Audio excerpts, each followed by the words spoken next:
Just over 70 years ago, all of this was threatened with destruction in the war of annihilation Adolf Hitler was waging against the Soviet Union.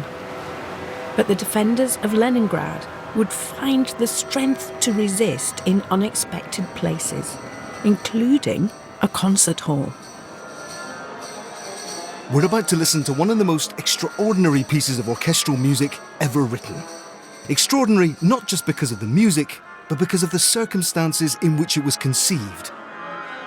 It's the work of Soviet composer Dmitri Shostakovich, and it was performed here in the Philharmonic Hall in Leningrad, a city under siege that Hitler had vowed to destroy by bombs and shells, but principally by starvation.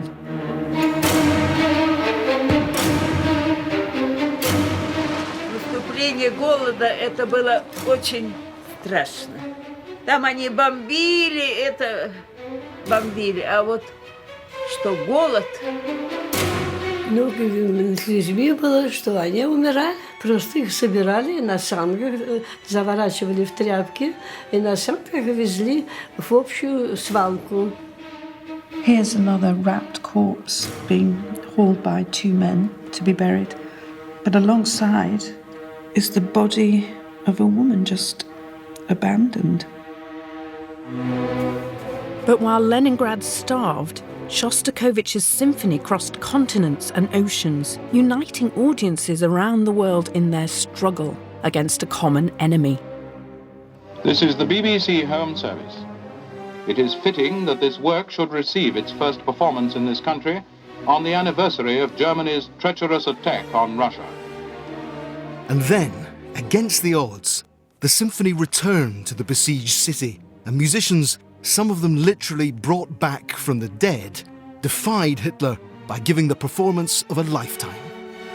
This is a piece that makes superhuman demands on any orchestra, but a symphony written for half-starved musicians to play, it ain't. The symphony is going to be performed now in the same hall where it was played at the height of the siege. The conductor is Maxim Shostakovich, the son of the composer. As a 3-year-old, he was evacuated from the besieged city. And alongside us are a precious handful of siege survivors and eyewitnesses to the birth of the symphony and to that historic performance just over 70 years ago.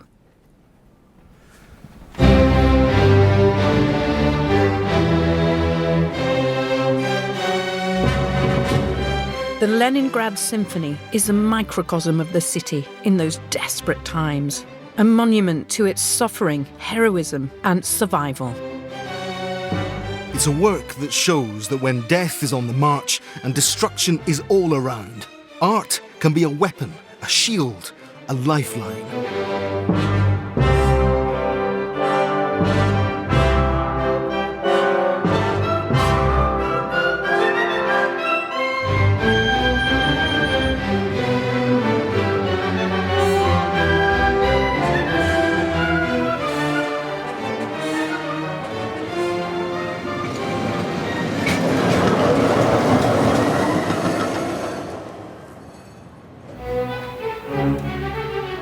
It's not surprising that a piece of music that made history should have come from this place, St. Petersburg, or Leningrad as it was called in the days of the Soviet Union.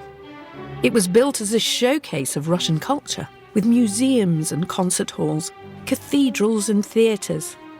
But when war came, these very same landmarks would be used by German artillery to range their guns and pinpoint targets in a city that stood for everything that Adolf Hitler hated.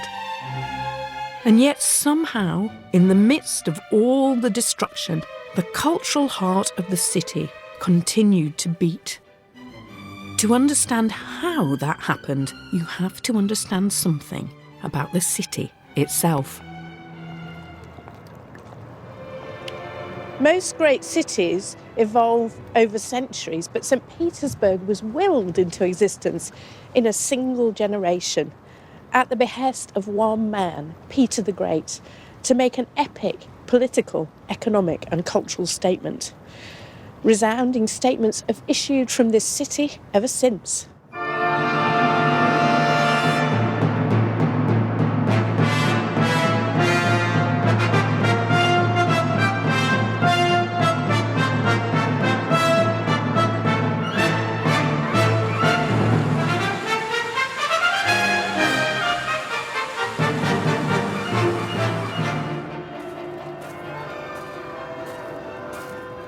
300 years ago, this was a stretch of empty marshland on the northwestern edge of Russia, between Lake Ladoga and the Gulf of Finland. It was here that Peter the Great sketched his Symphony of a City, which his successors, Catherine the Great and the Tsars of the Romanov dynasty, orchestrated with colonnaded palaces, classical statuary, golden-spired churches and arched bridges. Peter the Great famously said he wanted his new capital city to be a window on the West, flooding benighted Russia with the illumination of Western modernity. But a window looks both ways. St. Petersburg offered the West a vista on the cultural riches of Mother Russia, from Crime and Punishment to Swan Lake.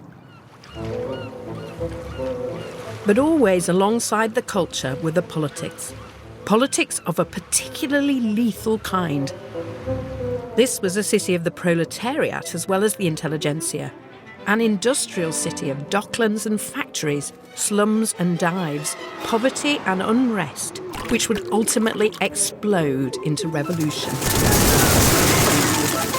Following a succession of defeats on the Eastern Front during the First World War, Tsar Nicholas was deposed in 1917. And in the chaos that ensued, the Bolsheviks, led by Lenin, seized power in a coup d'etat. Civil war, famine, and the painful birth of the new Soviet system followed, during which, by some estimates, as many as 15 million perished. When Lenin died in 1924, Moscow got his embalmed corpse. This place was left with his name, becoming Leningrad the same year. It proved to be a bad bargain. Lenin's successor was Joseph Stalin. He mistrusted Leningrad.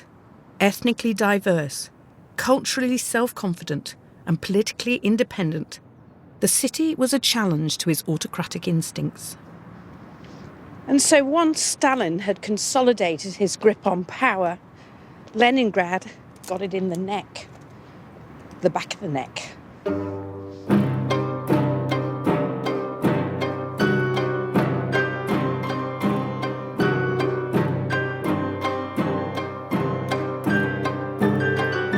In 1936, Stalin unleashed his Great Terror.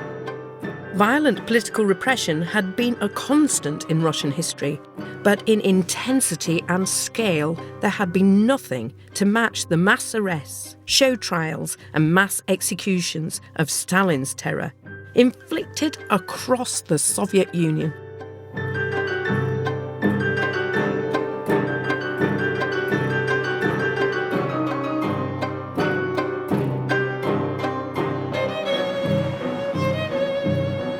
In Leningrad, Black Marias would fan out from the secret police headquarters, the Bolshoi Dom, the big house, night after night, to harvest fresh crops of victims.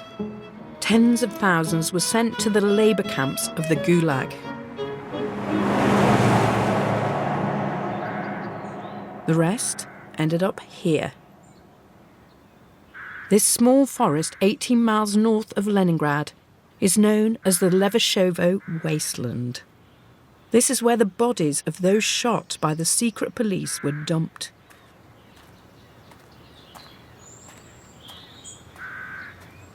Today, family members mark the memory of loved ones by placing photographs on the trees that share the ground with their bodies. Between the autumn of 1936 and the summer of 1938, around 68,000 Leningraders were murdered in this way. Their names recorded in 13 volumes of the Leningrad Martyrology. Across the Soviet Union, there were, by the most conservative estimates, 1.5 million arrests, and at least 700,000 executions. Death on such a scale is almost impossible to comprehend. But as Stalin remarked, one death, that's a tragedy. 1 million deaths, it's a statistic.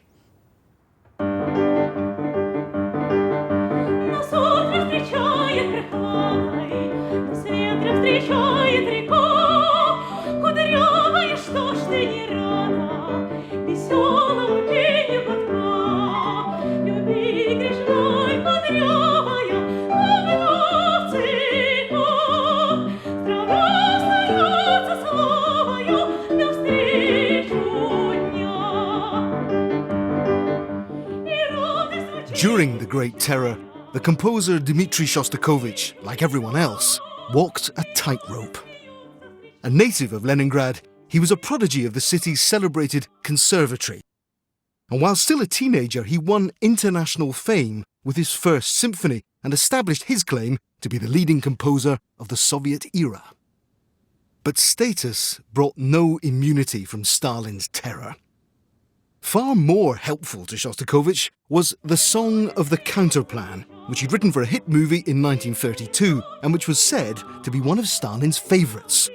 In Stalin's Russia, that kind of popularity could save your life.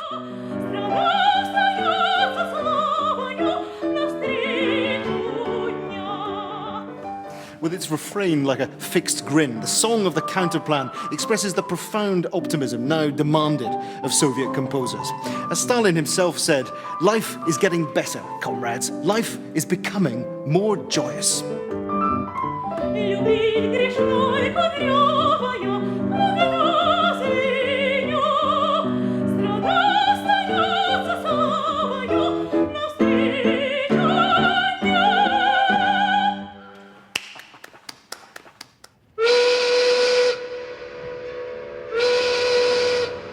The Soviet system was totalitarian. It concerned itself with everything a citizen did. From mining coal to writing poetry, everything was the business of the state.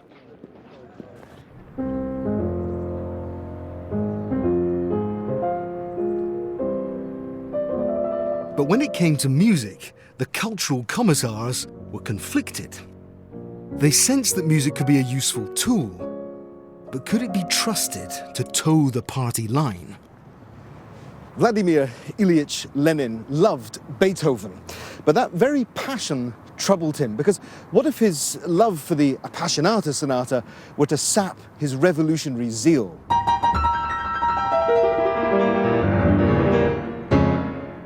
I can't listen to music very often. It affects my nerves, Lenin complained. It makes one want to say silly things and to pat people on their little heads, people who can create such beauty living in a filthy hell. But one shouldn't pat anyone on their little heads nowadays.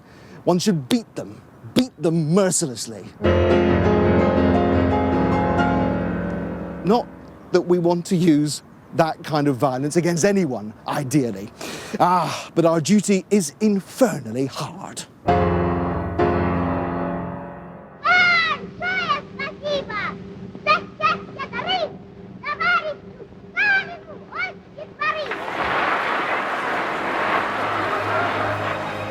Under Stalin, the machinery of totalitarianism had fallen into the hands of a tyrant. Now everything was his business. Like Lenin, Stalin was a music buff, scribbling terse judgments on the sleeves of his record collection. Good, bad, so-so. And when the secret police delivered long lists of names to his desk, he annotated them in the same brisk style. Beat, beat, and beat again. Shoot them all.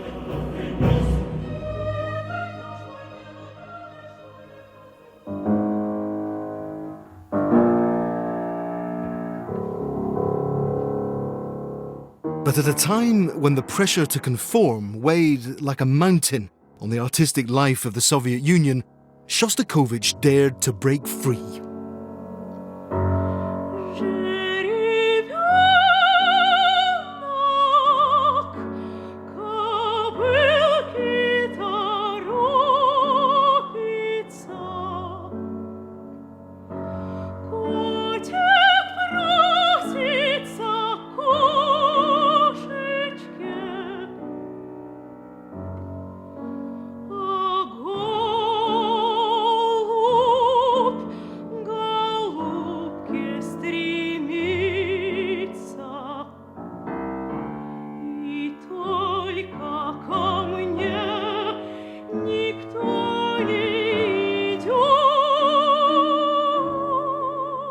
2 years after The Song of the Counterplan, Shostakovich premiered a new opera, Lady Macbeth of the Mtsensk district, a grisly tale of greed, lust and murder, with sexually charged music that combined extremes of expressionism with radical dissonance.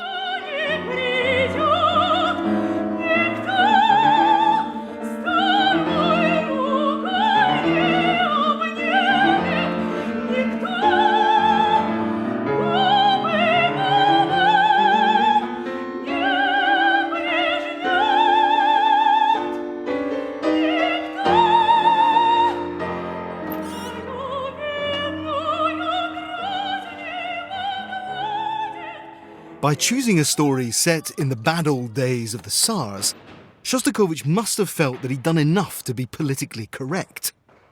But when Stalin finally caught up with the opera 2 years after its premiere, the composer's high-flying career came crashing down to earth. At a performance at the Bolshoi Theatre in Moscow on the 26th of January 1936, Stalin walked out after the first act. This is an article that no Soviet composer in the days of Stalin wanted to read, especially when it was rumoured to have been written by the great record collector himself. It was published in Pravda 2 days after Stalin's dramatic walkout, and its title, Sumbur vmesto muziki, muddle instead of music, sets the tone for what follows. From the first minute, the listener is shocked by deliberate dissonance, by a confused stream of sound. Snatches of melody, the beginnings of a musical phrase, are drowned, emerge again, and disappear in a grinding and squealing roar. And it gets worse. To follow this music is most difficult. To remember it, impossible. It is a game of clever ingenuity that may end very badly.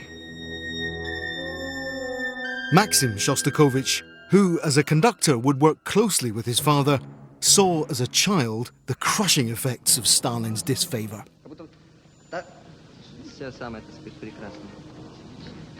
Сталину он считал, что все музыканты, артисты должны быть как такие, знаешь, puppets, это управляемые марионетки такие.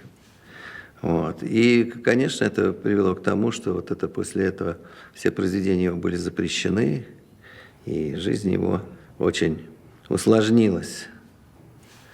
Прежние друзья, которые называли себя его друзьями, знаете, они переходили на другую сторону улицы, когда они его встречали, потому что они знали, что это практически человек вне закона. Шостакович стал. The following year, 1937, things took an even more sinister turn. Marshal Tukhachevsky, a friend and supporter of Shostakovich, fell foul of Stalin's paranoid suspicions. The composer was ordered to report to the Bolshoi Dom confession factory, where he was questioned about a plot to assassinate Stalin, supposedly hatched at Tukhachevsky's dacha. When he failed to supply the answers required, his interrogator asked him to think carefully about it overnight and to return the next day with something more incriminating.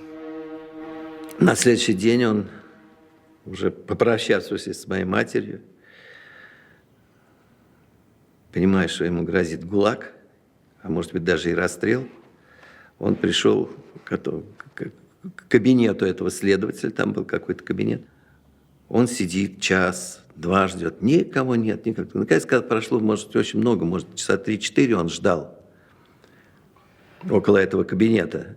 И проходит какой-то человек, какой-то там мелкий работник, и спрашивает, вот вы, говорит, здесь сидите, уже столько времени ждете, вы кого ждете? Он говорит, я жду вот этого такого-то человека из этого кабинета. Говорит, этого человека уже нет, он уже расстрелян, и его же больше нет. Так что можете идти домой. Пошел домой, это вот так вот этим дело кончится. А так это могло очень даже серьезно кончиться. And then war came to Leningrad, and a new kind of terror gripped the city.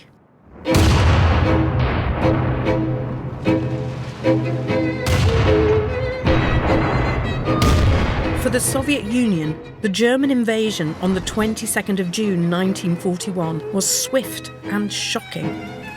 Less than 2 years earlier, the Nazis and the Soviets had alarmed the world by signing a non-aggression pact.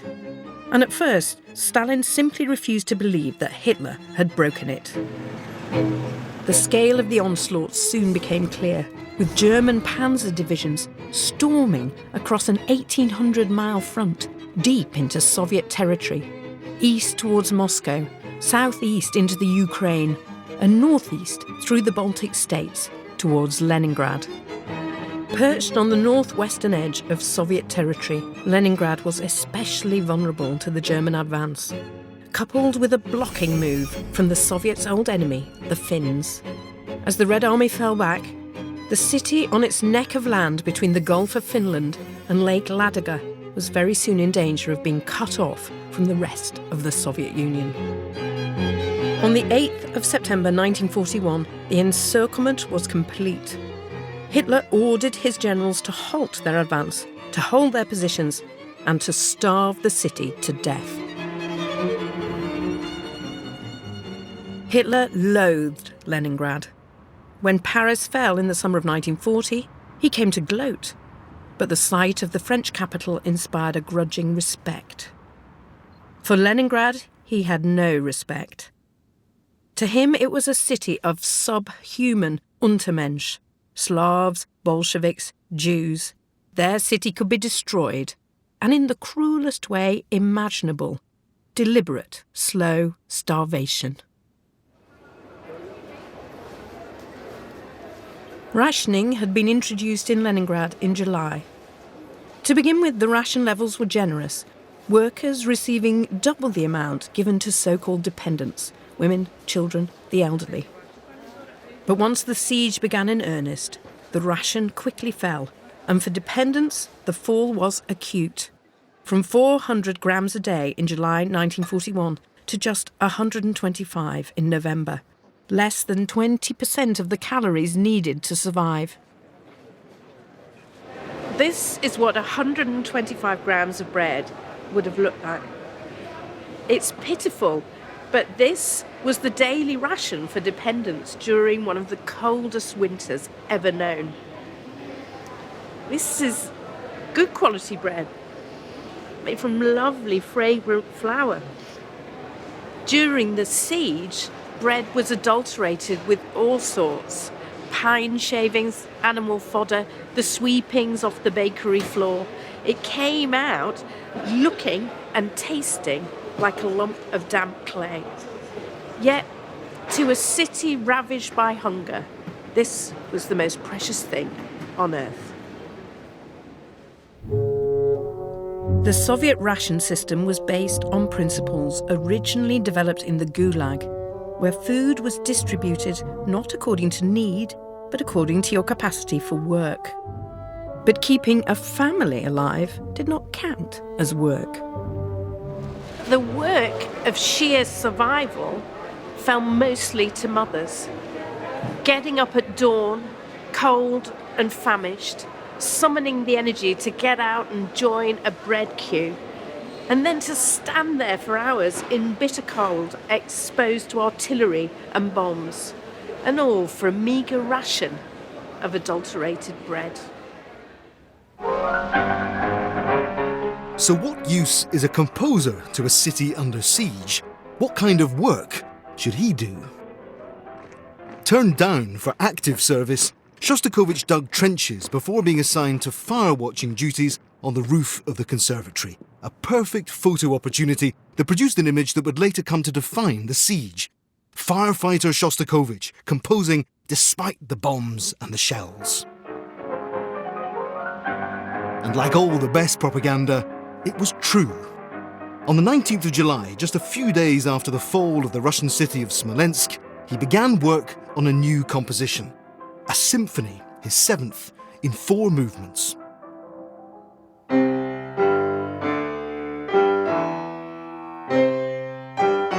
Composers have often attempted to capture or commemorate moments of war. Beethoven's Eroica Symphony, Tchaikovsky's 1812 Overture. But, as musicologist Marina Frolova-Walker explains, none have done that in the heat of battle. This is what is so unique about it, because when the war started, Shostakovich was the only one who actually started writing a symphony pretty soon after that. And usually we say that, time needs to pass for thoughts, to be sort of packaged in symphonic form. But Shostakovich managed to do it at that time, and I don't know anyone else who managed to do that. The most obvious place where that happens, most famously in the first movement, is what has become called the invasion theme, which starts with the side drum, takes over the whole orchestra, and seems almost to destroy everything in its path, musically speaking. I mean, look, here it is here, starting with the side drums. We might give this a go.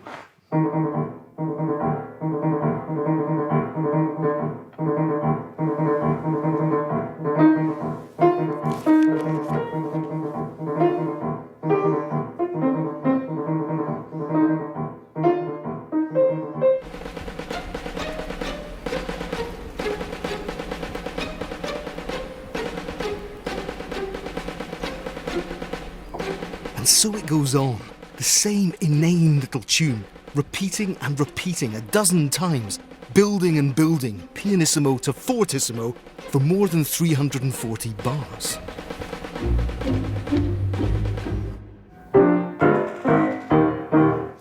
I think what he does is very original, and I know lots of critics says that it is not. Yeah, and they said this is like Ravel's Bolero. Because of the repetitions. Yeah, because of the repetition. And yet I think what is absolutely unique about this is that war has never been portrayed in this way, in this grotesque way. So what Shostakovich seems to say, that any banal, ordinary thing can become so terrifying and so evil. Neither Hitler nor Stalin, nor anyone else, they were not so particularly so evil geniuses. They were ordinary people. One was a mediocre painter, another one is a mediocre poet, and look what happens.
Shostakovich was able to complete 2 more movements of the symphony in Leningrad.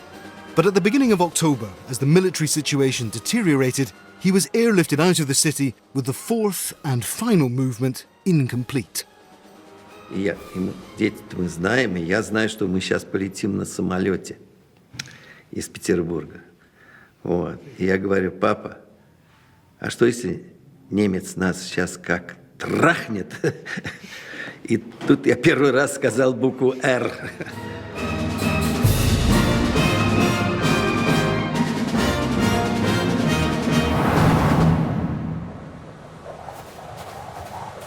For those left behind in the besieged city, October marked the start of what became known as the Starvation Winter. It was the coldest anyone could remember. The first snows fell early that year in mid-October, and after that temperatures plummeted, reaching record lows of minus 35 degrees centigrade. The Arctic temperatures froze the waters of Lake Ladoga, allowing a few supplies to reach the city by truck at great hazard across the so-called ice road. But even with this fragile lifeline, hunger soon began to bite. Cats and dogs quickly disappeared from the streets, victims of a new kind of siege cuisine, in which fresh meat, whatever its source, became a luxury.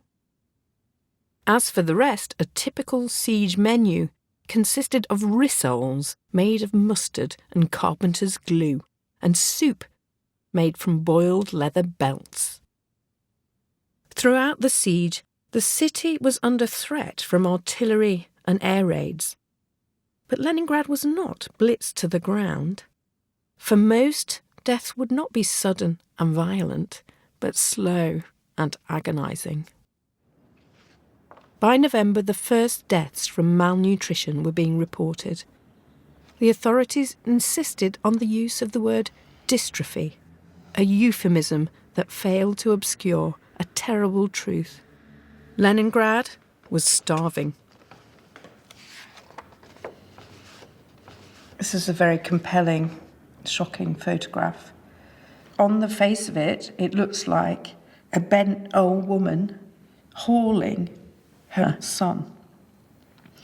But it's perfectly possible that they were husband and wife. The effect of malnutrition was horribly, horribly aging. Women in particular look 20 to 30 years older than their real age.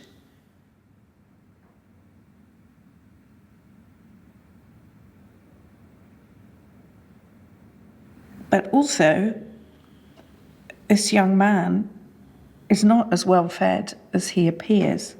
He's actually swollen with edema. It's one of the last stages of starvation. And also he has the swarthy look from skin discoloration, which is one of the symptoms of starvation. What, with black humour, came to be dubbed a siege tan.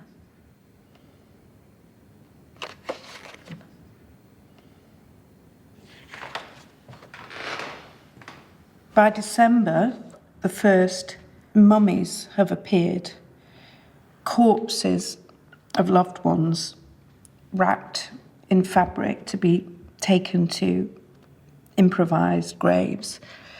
People couldn't afford to give up wood for proper coffins. What a tragic, tragic picture. This is a photograph from Orphanage 38.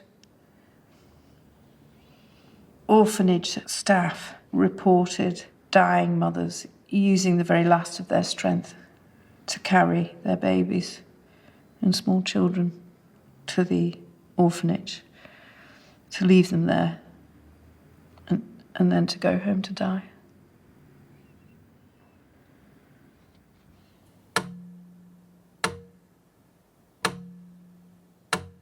Life in the besieged city came to be measured out by the ticks of a metronome.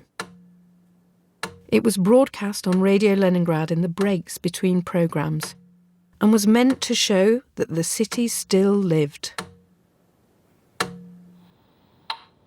This was the soundtrack of the siege, at least until the symphony appeared. It became a truism of the times that everyone had their own siege.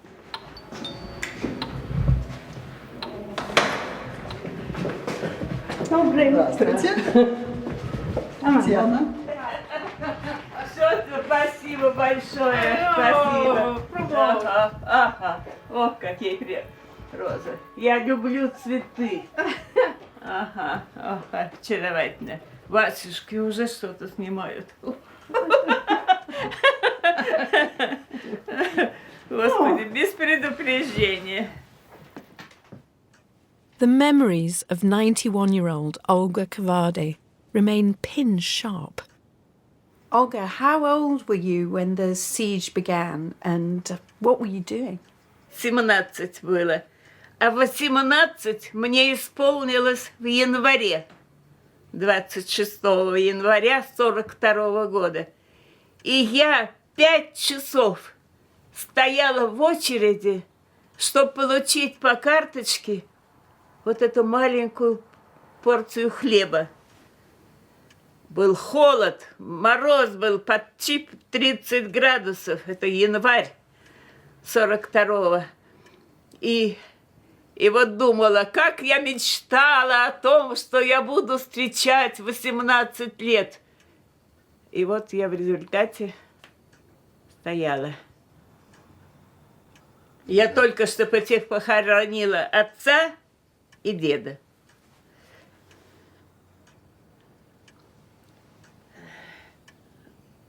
Папа умер в январе 8-го, дедушка 21-го. И вот дед умер, они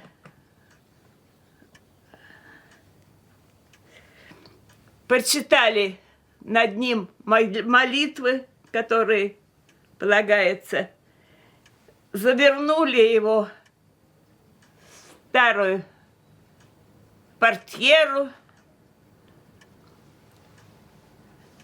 спустили вниз все вместе, и я на саночках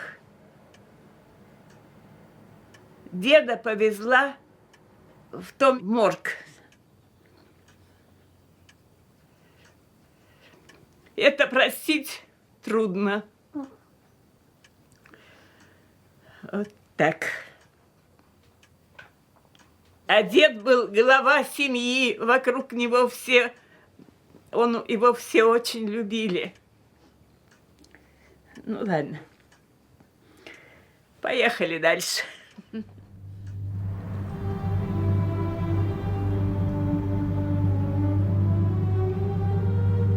Я во время блокады работала в детском доме. А наверху это были замечательные комнаты, залы. И я решила пройти по залам. Солнце яркое, красивые эти изразцовые у нас эти печи, зеркала, и, в общем, красиво. И стоит елка. И я обратила внимание, что под елкой какие-то пакеты. А оказалось, когда я подошла ближе, я поняла, что это умершие дети, завернутые в простынку. Потому что умирали, и надо было куда-то их относить. А там же не топили, там холод был, там те же 25 градусов. И вот лежали несколько таких. И вот это тоже на всю жизнь я помню это. Елку, и под ней умершие дети, завернутые в простынку. И этого нельзя простить.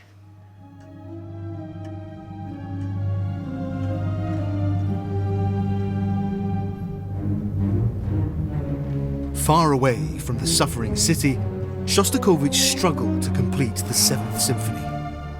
Evacuated to Moscow, he and his family soon had to flee from there too, as the Germans continued their inexorable advance. Along with thousands of other refugees, they travelled by train hundreds of miles east. After a chaotic 7-day journey, during which the score of the Seventh was nearly lost forever, they ended up in Kuibyshev, the Soviet Union's provisional wartime capital on the banks of the Volga River. It was in this overcrowded city of refugees, in cramped, noisy accommodation, that Shostakovich tried to find a fitting resolution to his epic work. A musical victory that he hoped would inspire the ultimate military victory. But how do you write out musically victory when victory is not in sight? Because quite a lot of people thought at this time the war was lost. It It was such a huge, devastating moment. So there wasn't even a chink of light at the end of the tunnel. And the torment is in that finale. I think the torment of him trying to write this finale, but also the torment that people are going on the way this victory. Somehow this, again, it coincides, you know, the compositional process coincides with the war.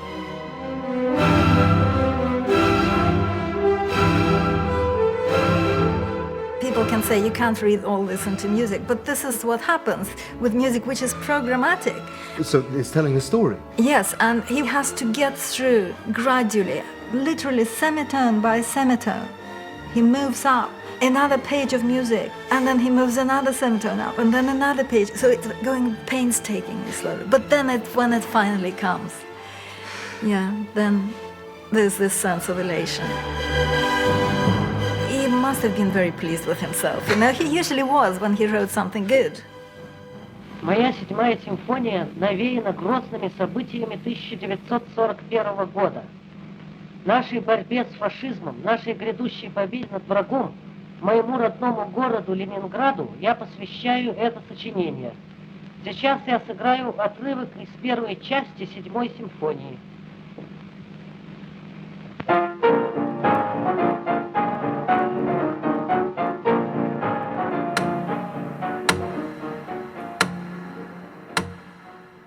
In Leningrad, the metronome ticked on, but it was beginning to sound like a death rattle rather than a heartbeat. The musical life of the city, a vital boost to morale throughout the summer and autumn, had continued with concerts and broadcasts right up until the end of December 1941. But now, as the new year began, the city's one remaining orchestra, the Radiocom, based at the radio house, was near collapse. A stark memo from the Time reads: leader, first violins, dead. Bassoon, near death. Senior percussionist, dead.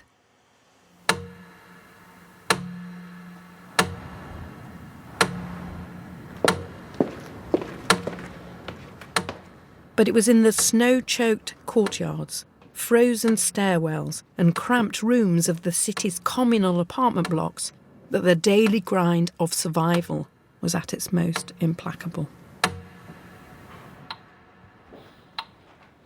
In this painstakingly reconstructed siege room, you can sense the claustrophobic atmosphere of a domestic nightmare. It was a world in which mundane objects took on huge significance. A homemade oil lamp, nicknamed a smoker, that gave off more fumes than light. The speaker, wired to Radio Leningrad for when the electricity was working. The child's sledge, the Sankey, now used to haul wood, water, and corpses. An improvised stove fed with scraps of anything that would burn. As siege survivor Tamara Karolkiewicz recalls. Значит, топили мы сначала, сожгли кухонный стол. Деревянный большой был кухонный стол. Потом мы жгли красное дерево, потом черное дерево. Потом мы жгли все то, что горело. Бумаги, книги. Ну, жгли все, чтобы, потому что если закрывалась эта печка, там у меня было выбора. Или умереть, или греться как-то было. Мы же на улице же нет леса. During the dead days of December, January and February, when it was dark for 18 out of 24 hours, any time not spent queuing for bread or scrounging for wood was spent daydreaming about food, reading, and for some, writing a diary. One of the most revealing of these siege diaries was written by Elena Kachina, a scientist whose observations have the calm objectivity of her profession. Just before the Germans closed around the city, Elena's laboratory was evacuated and she had the chance to leave, but she delayed because her baby daughter Lena had a slight fever. It was a fateful decision. A few days later, Leningrad was cut off. Elena, the baby, and her husband Dima were trapped. And when the starvation winter came, the bonds of love within this little family were strained to breaking point. Elena kept her baby alive on millet porridge, eked out from a small supply she had managed to stockpile at the very start of the siege. But one day, she discovers that her husband Dima has been stealing it. 26th of November. Today, when I unexpectedly came into the room, I found Dima hurriedly chewing the millet. "Don't you dare eat it," I yelled, losing control of myself. "Shut up, I can't help myself." His eyes looked at me with despair. I shut up and my anger passed. I began to pity him. I now take the millet with me when I leave the house. Dima is angry at me, but he keeps quiet. 13th of December. Lena is sick. Dima doesn't help me anymore. He doesn't even play with Lena. He only goes willingly to the bread store for our rations. He's probably eating bits of it on the way back home. 6th of January. Lice torment both of us a lot. We sleep together. There's only one bed in the room. But even through padded coats, it's unpleasant for us to feel one another's touch. We've never been as remote from one another. Each of us struggles silently with our own suffering. 10th of January. Lena has forgotten how to talk. She's no longer able to stand or even to sit up. Her skin hangs in creases. She sings quietly all the time. Evidently she's begging to eat. I kissed her eyes, the eyes of a hungry little wolf. "You're doing that on purpose," Dima said. "You're purposely caressing Lena. You want to torment me." 12th of January. I took Lena to the clinic. Waiting for the doctor, I put her on the table. "Don't leave that child unattended," a nurse whispered. "We've had cases of children being kidnapped." Kidnapped, she means, for food, by cannibals. Throughout the starvation winter, rumours of cannibalism were rife in the city. In the bread queues, people whispered about gangs who snatched babies or lured victims to abandoned apartments where they were murdered, butchered, and their body parts eaten or sold.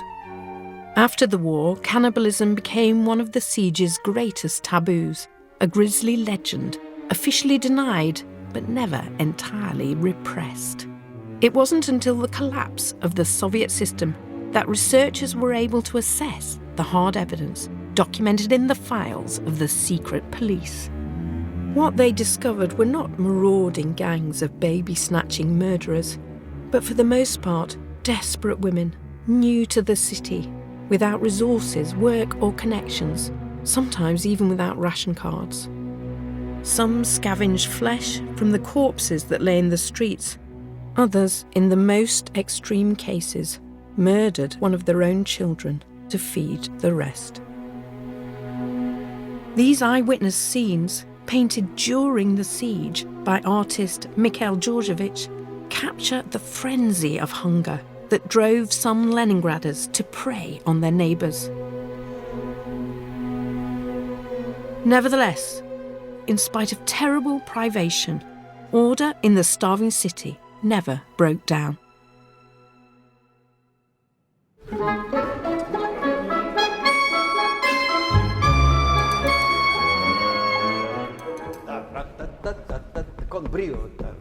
By early February 1942, in Kuibyshev, the 7th Symphony was being rehearsed by the Bolshoi Theatre Orchestra, which had been evacuated from Moscow along with foreign embassies and the political and bureaucratic machinery of the Soviet government.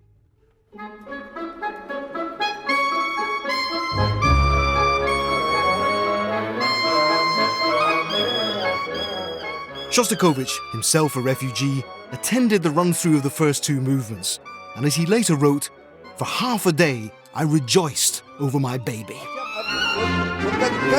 Какие ноты у кларнета? Первые вот эти тера, а потом на полтоной выше пе-ла-ла-ла-лам. Та-та-та-та-там, та-е-та-та-та-та-та-та-там. The conductor, Samuel Samasud, evidently felt there was still room for improvement, and he tried to persuade Shostakovich to rewrite the finale to include chorus and soloists with a text in praise of Stalin. With characteristic evasiveness, Shostakovich thanked him for his valuable remarks, which, as he later confided to a friend, I take into consideration, but not into practice. The world premiere of Shostakovich's Seventh Symphony, dedicated by the composer to the city of Leningrad, took place on the 5th of March 1942 in the Kuibyshev Opera House. Yosef Raiskin, a 6-year-old evacuee from Leningrad, was in the audience.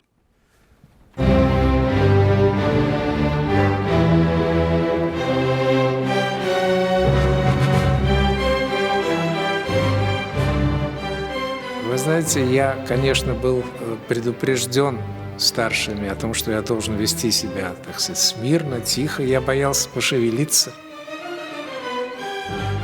Но, конечно, вы знаете, настроение, атмосфера в зале была поразительная. Это не могло не настроить даже ребенка.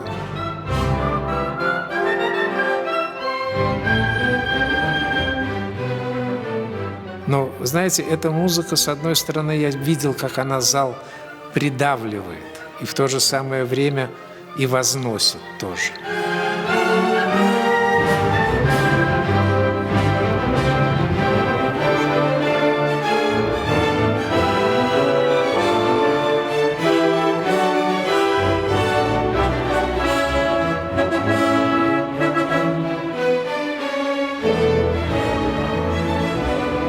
Я видел, как люди улыбались сквозь слезы. И я понял, что музыка вот для этого и создана.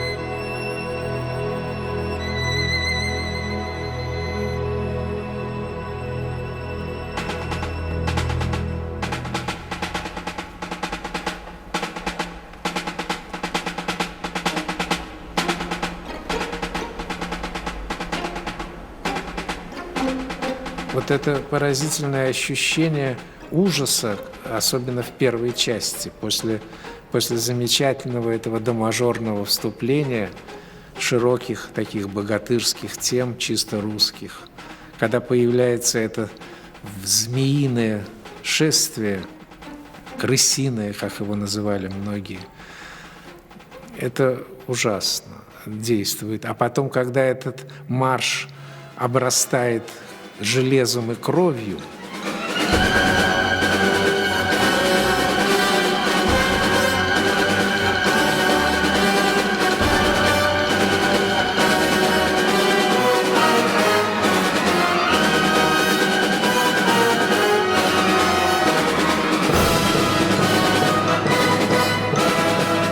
ночью, когда уже я после этой премьеры, я никак не мог заснуть, потому что вот это издалека вот этот маленький барабанчик, который изображал вот придвигающихся вот этих страшных фашистов, так, все громче, громче, громче, громче. Я начинал кричать. Было очень страшно. Это было ужасно.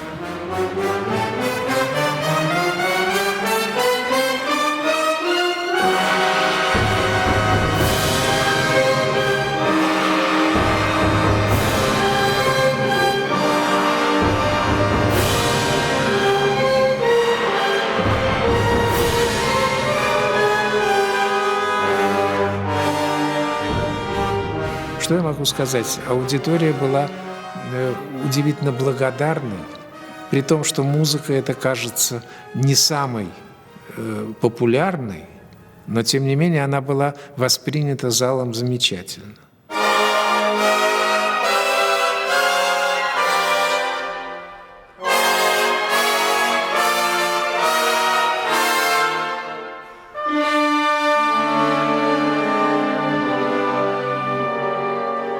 Я помню, что выходил какой-то не очень высокого роста человек в очках, кланялся.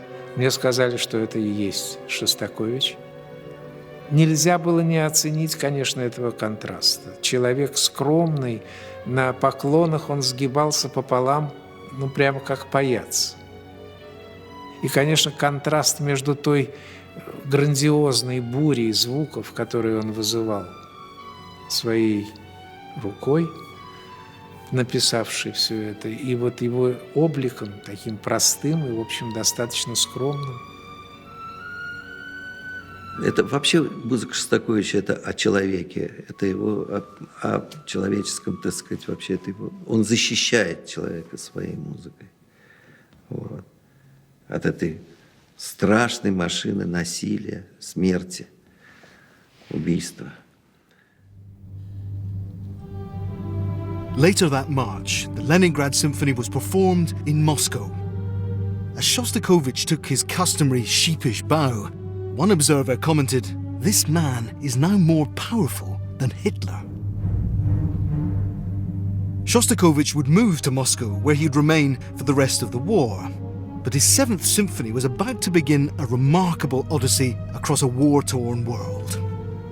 Photographed on 900 pages of microfilm, the score was put on a secret flight out of Moscow to Tehran, then overland to Cairo and on to London, and a sandbag building in Portland Place, which itself was no stranger to the deprivations of war.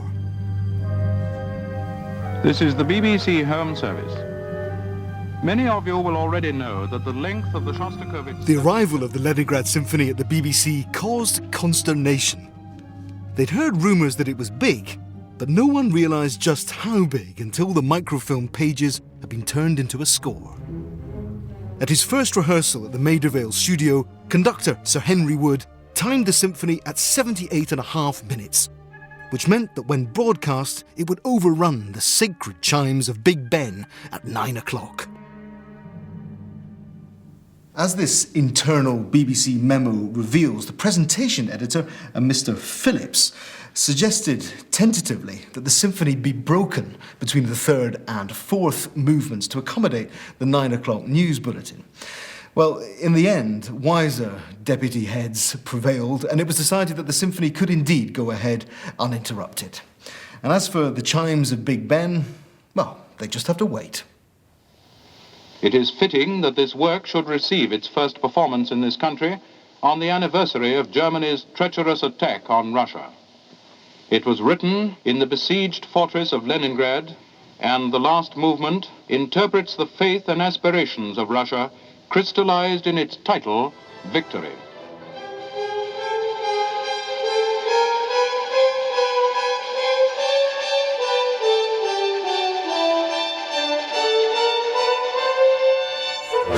On the night, Sir Henry Wood stormed through the Seventh in just 70 minutes, causing yet more panic at Broadcasting House when the performance ended 4 minutes shy of 9 o'clock. But Mr. Phillips in Prez vamped valiantly until the chimes of Big Ben were ready. And the Beeb, in the words of the Director General, came through in flying colours. While the BBC patted itself on the back, the Seventh's journey continued via South America to New York, where star conductors Serge Koussevitzky, Leopold Stokowski and Arturo Toscanini fought, politely but determinedly, for the privilege of premiering the work. In the end, Toscanini pulled rank. As a veteran anti-fascist and publicly sworn enemy of the Italian dictator Benito Mussolini, he secured the gig for his NBC Symphony Orchestra. And so, in the same week that the staunchly anti-Soviet Time magazine ran a cover story on the heroism and creative genius of fireman Shostakovich, NBC informed its audience that Red Russia was now America's doughty ally in the battle for freedom. And the proof was the Leningrad Symphony. A musical work descriptive not only of the horrors of Nazi fascism, but of the indomitable will of a fighting people to crush this monster and win through to final victory and freedom for all men. Within just a year, the Leningrad Symphony had been performed nearly 100 times, an unprecedented performance history for a new work.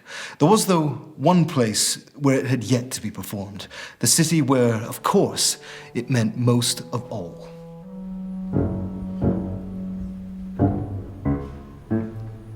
In besieged Leningrad, spring was on its way at last. With a population savagely depleted by 500,000 deaths, there was at least more food for the survivors, and the ration was increased. Even the trams were running again. When people heard their bells ringing once more, they greeted them like old friends, with tears in their eyes. But though the city was emerging from its frozen immobility, survivors were sick and exhausted. Unable to generate enough warmth from their emaciated bodies, they dressed in thick layers, even in the early spring sunshine. And though their bodies remained cold, their emotions were coming out of deep freeze. Anyone who had come through the starvation winter had a lot to come to terms with. The heart-rending losses they had endured, the unimaginable things they had witnessed, and for some, the unthinkable things that they had done.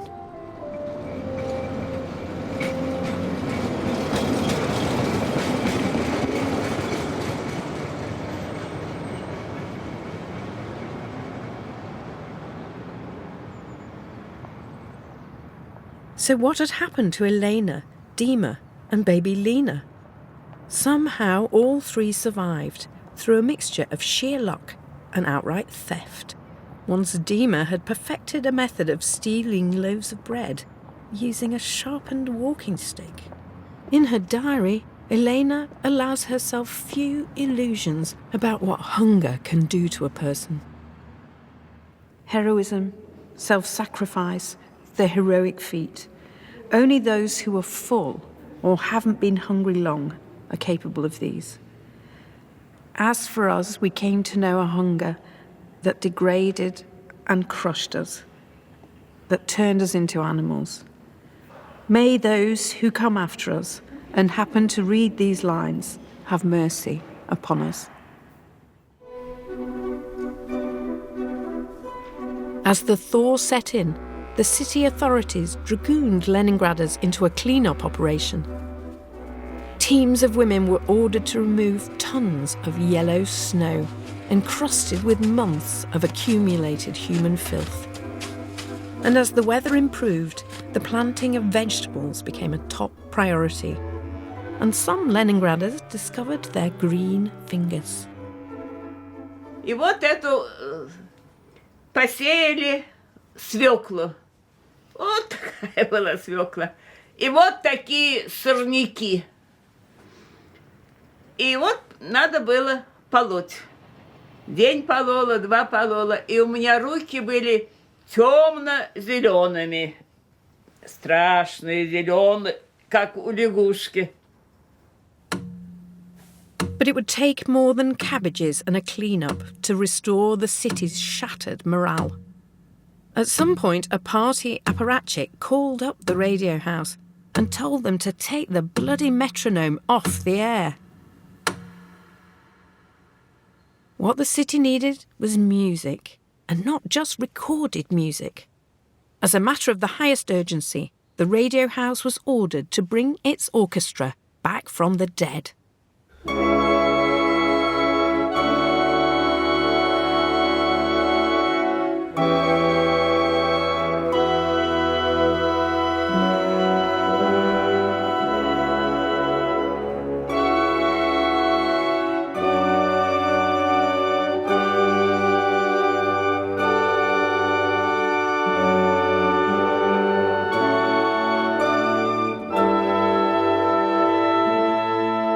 In the whole of Leningrad, there was only one conductor now left alive, Karl Eliasberg. On the 1st of March, he was summoned by the Radio House Committee and ordered to resume orchestral performances immediately. By this stage, only 27 musicians were left, only 12 of whom were even capable of playing their instruments. So an appeal was broadcast asking all musicians to report immediately to the radio house. Enticed by the prospect of extra rations, many turned up, some with little or in fact no musical experience whatsoever. Once Eliasberg had weeded them out, he found he was still well short of the numbers required. So, on a bicycle, requisitioned by the radio committee, he set out in search of musicians who, as the expression went, had fallen down the funnel. There are many legends surrounding Eliasberg and his extraordinary quest for musicians in the stricken city of Leningrad. But none can top the story of the drummer, Jaudat Aydarov. Eliasberg had been told that Aydarov had died. He went to the morgue and discovered the body, and he saw that the fingers of this supposed corpse were twitching. "He's alive," shouted Eliasberg, and before long, Aydarov was at the radio house being nursed back to health on extra rations. I'm told that this is the very side drum that Aydarov used for the Leningrad Symphony when it was finally performed in Leningrad. And eyewitnesses said that he hammered out the invasion rhythm in the first movement with such ferocity, with such hatred, that it wasn't as if this was a musical instrument, but a fascist's helmet.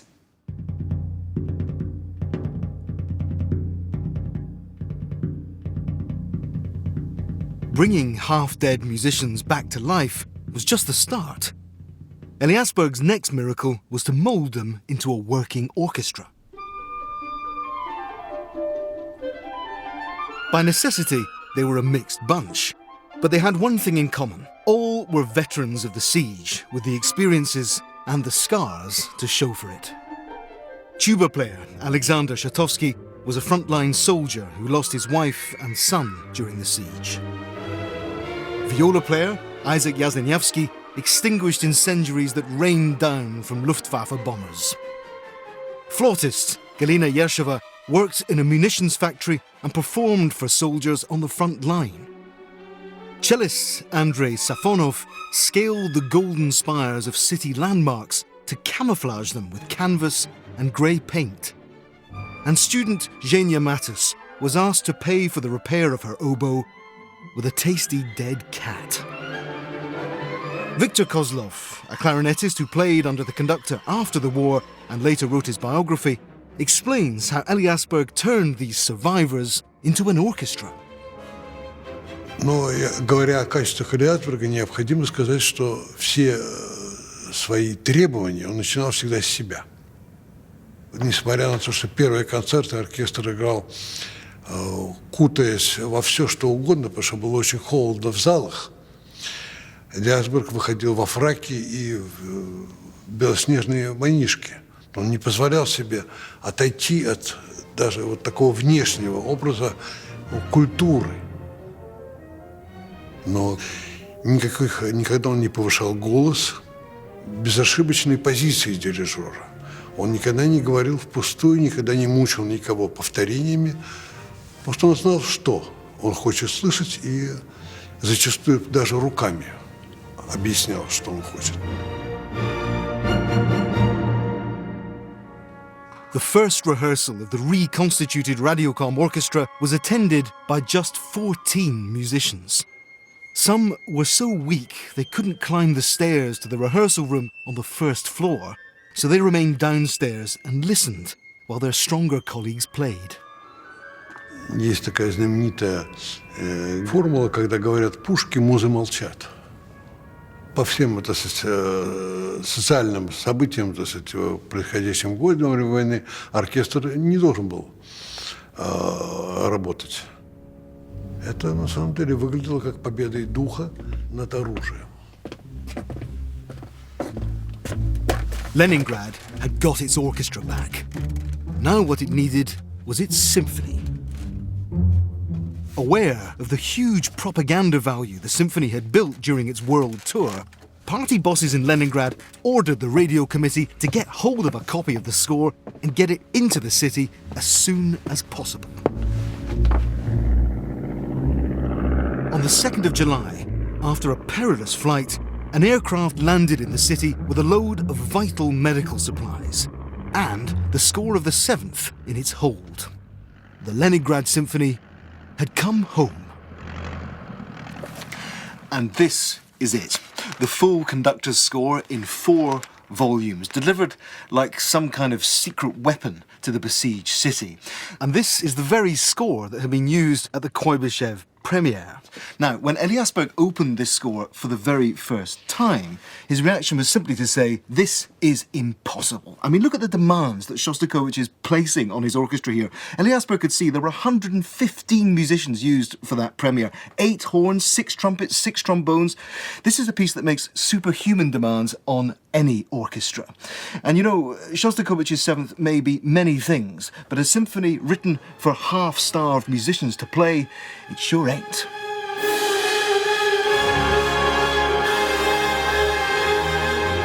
Никогда так не выходишь с концерта, как вот после 7-й симфонии, именно совсем выжатый, как лимон. Ну, она, конечно, поражает, во-первых, своей грандиозностью по масштабам. «Войну и мир» Толстого. Вот такой вот.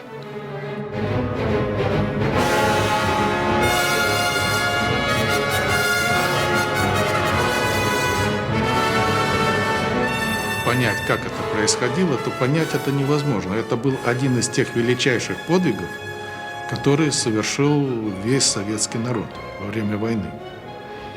Одни кидались под танки с гранатой, а другие шли с инструментами голодные в холодный зал, обессиленные, и играли симфонию Шостаковича. Нежели бойцы на передовой. То есть у каждого была своя передовая. У них она была здесь, в этом зале.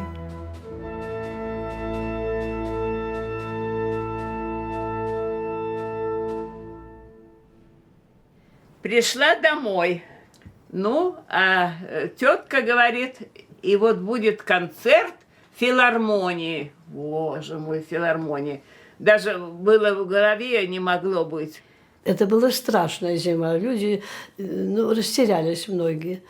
И вдруг музыка.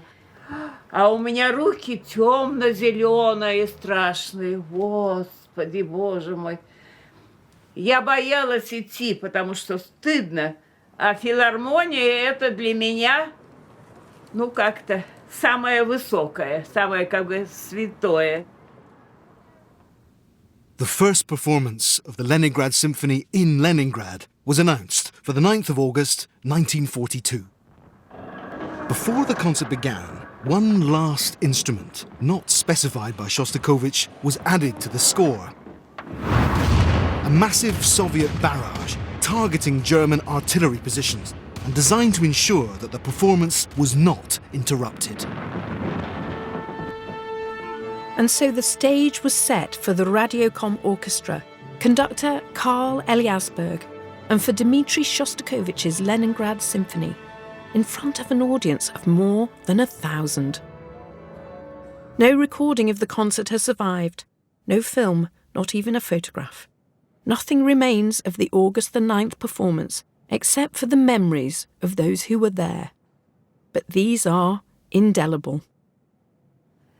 И вот я вошла в зал, он такой же, все то же самое, все висят люстры. Такое странное такое чувство. С одной стороны, это не может быть, блокада, похороны, смерти, голод и филармония. Вы знаете, как-то это все очень было непонятно. Вообще в голове еще такие появились мысли, что мы уже шли на музыку, понимаете? Это было заложено в человеке, потому что в основном думали о хлебе. Мы только боялись, что будет, они начнут бомбить. Думаю, Господи, не дай Бог, не дадут нам дослушать. Ну, а потом вышел Элиасберг, стал оркестр. И вот они играют.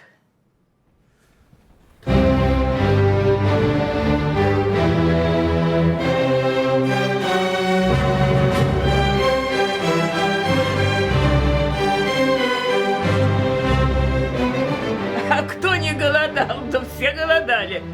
Ну, они были все, как полагается, с бантиками все. Но, конечно, толстяков не было, я так думаю. И Ильясберг тоже был. Вообще все были...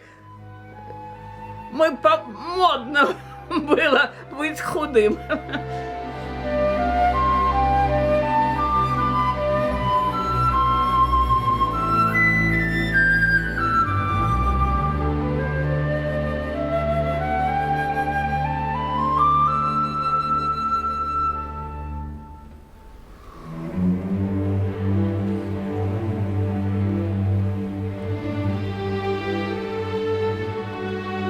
Почему-то мне сразу папа.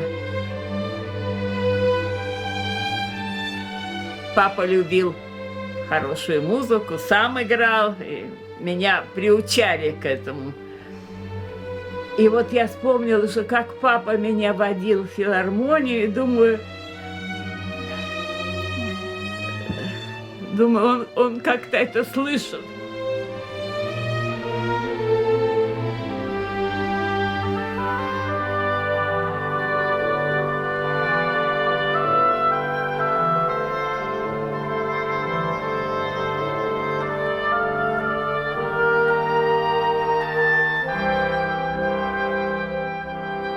Ну, что сказать о музыке.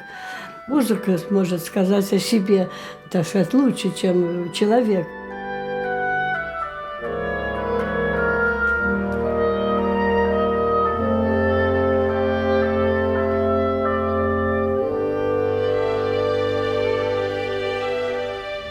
Конечно, это я все уже поняла, что он так талантливо описал эти сапоги немецкие, не немецкие, конечно, а фашистские, и вот этот вход, звериный вход, и вся вот эта вот обстановка.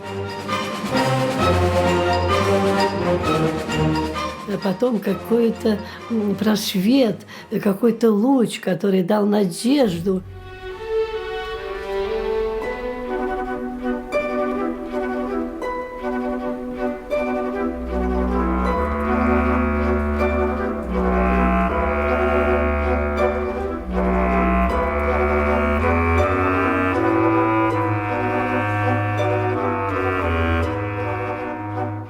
Что она была исполнена именно в это время, и она была исполнена в то время, когда люди уже пали духом, они уже не знали, как подняться.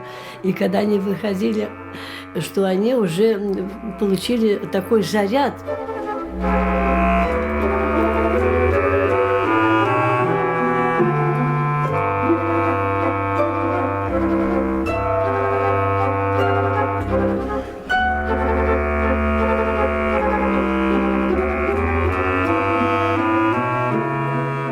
В последней части очень много еще отголосков борьбы.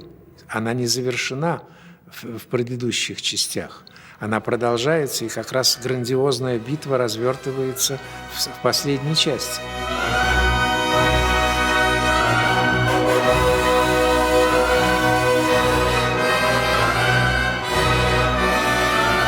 Финал ее – это ликующее проведение опять этой до-мажорной темы в конце.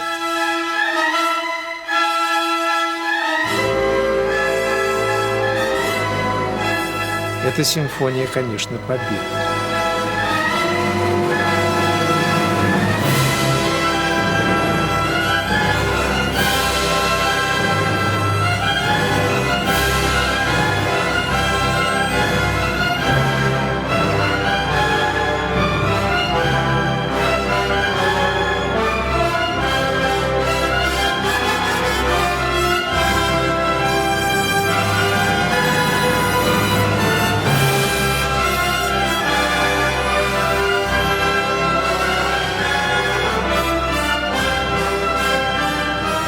это, с одной стороны, как бы сказать, и плакать хотелось, и в то же время была какая-то гордость.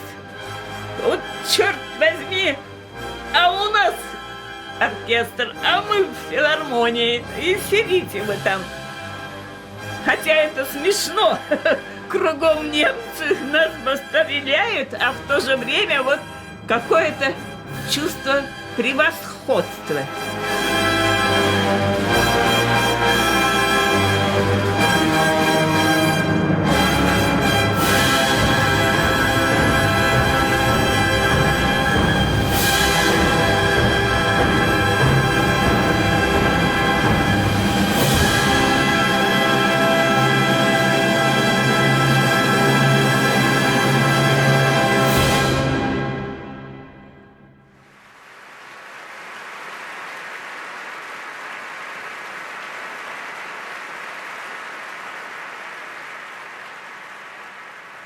Вы знаете, я думаю иногда, что пророки писали словами, а великие композиторы, они тоже пророки. Они писали звуками, музыкой. И в этой симфонии удивительное пророчество победы. Это просто представить себе невозможно, что тогда, когда это писалось, то не было даже никакой надежды на спасение от фашистских орд, что все это будет разрушено, убито, потонет в крови. И вот он пишет вот это пророчество. И это пророчество сбылось. Была одержана победа. Огромной ценой, но победа. Говорит Ленинград. Говорит город Ленина. Внимание, товарищи! В итоге 12-дневных напряженных боев прорвали и преодолели на всем фронте под Ленинградом решена задача исторической важности.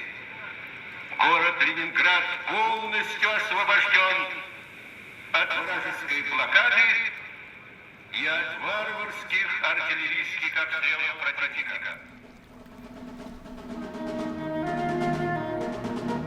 It took more than a concert to break the siege of Leningrad. The city had another 531 days of suffering to endure before the German lines were finally broken on the 27th of January 1944.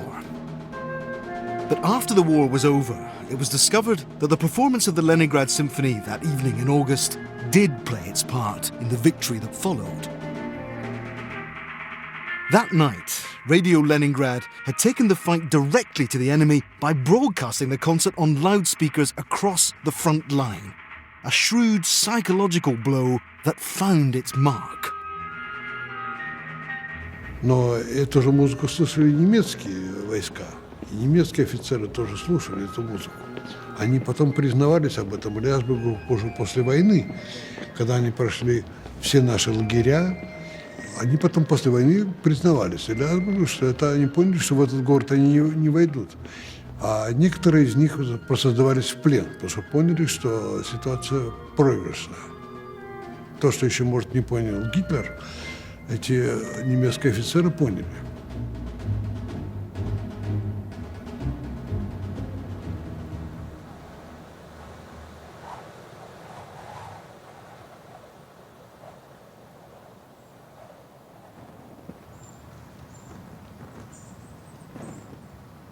No one knows for certain how many Leningraders died during the 872 days of the siege. The most recent estimates put the death toll at 500,000 soldiers and anywhere between 800,000 and 1 million civilians, making Leningrad the costliest battle in terms of casualties in modern history. In the Piskorovskaya cemetery, civilians and soldiers are buried in 186 mass graves. The inscription declares, "No one is forgotten, nothing is forgotten." But immediately after the war, forgetting was precisely what Stalin demanded. With Nazi Germany defeated, Stalin was once again free to pursue his vendetta against Leningrad. The confession factory at the Bolshoi Dom, which had never stopped processing, even at the height of the siege, went into overdrive. City bosses, their family, friends and associates were rounded up on concocted charges, interrogated and dispatched to the Gulag, or the Levashovo wasteland. For Shostakovich, the end of the war also meant an unwelcome return of the past. In 1948, the musical hero of Leningrad fell foul of Stalin once again. Condemned as an anti-people formalist, his work was banned. But Shostakovich couldn't be forgotten. And music written to defy one form of tyranny could be used to resist another. Это было постановление Политбюро. Но когда в обычной школе, в средней школе, где я учился, учительница пыталась нас настроить, мой соученик, он вдруг крышкой парты стал отстукивать ритм темы нашествия из 7-й симфонии. Там-там, па-пам-пам, там-пам-па-пам-пам. Там-там, та-та-там. Та-ра-ра-пам. И весь класс к нему присоединился.